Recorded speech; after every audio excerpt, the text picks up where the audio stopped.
আমরা নিয়োগপ্রাপ্ত সুপারিশকৃত চূড়ান্তভাবে সুপারিশকৃত শিক্ষক কোন বেসিসে কিসের বৈধতা নিয়ে হাইকোর্ট আমাদেরকে বাতিল ঘোষণা করলো তা আমরা জানতে চাই। 2023 সালের 14 জুন আমাদের প্রজ্ঞাপন দেওয়া হয়। সেই প্রজ্ঞাপন অনুযায়ী প্রথম ধাপ, দ্বিতীয় ধাপ 19 বিধিমালার অনুযায়ী প্রজ্ঞাপন দেওয়া হয়। প্রথম ধাপ, দ্বিতীয় ধাপ অলরেডি চাকরি করতেছে। তাহলে আমরা তৃতীয় ধাপ একই নিয়োগের হয়ে আমরা কিভাবে কুঠার হলাম? তাহলে তাদের কেন বাতিল করছে না? বিগত ফ্যাসিস্ট সরকার 15 বছরে যত নিয়োগ দিয়েছে তাদের কেন বাতিল করছে না? তাহলে আমাদের সাথে কেন এই প্রহসনের নাই? বিগত 15 বছরে যত ফ্যাসিস্ট সরকার আমাদের যত নিয়োগ হয়েছে সবাইকে বাতিল করে দেওয়া হোক, তাহলে আমরা এই রায় মেনে নিব। তা না হলে আমরা মেনে নিব না।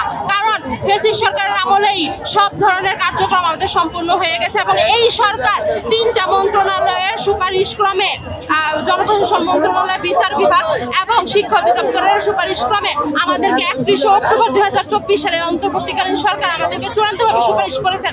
তাহলে আমরা কিভাবে কুঠার হলাম? আমাদের এই আন্দোলন কিভাবে কুঠার হলো? আমাদের এটা হচ্ছে যৌক্তিক আন্দোলন।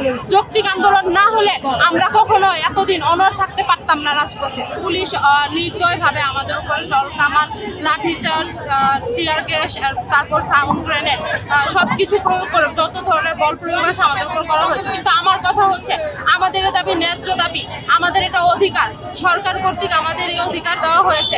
এখন কেন সেটা ফিরিয়ে নেওয়া হবে?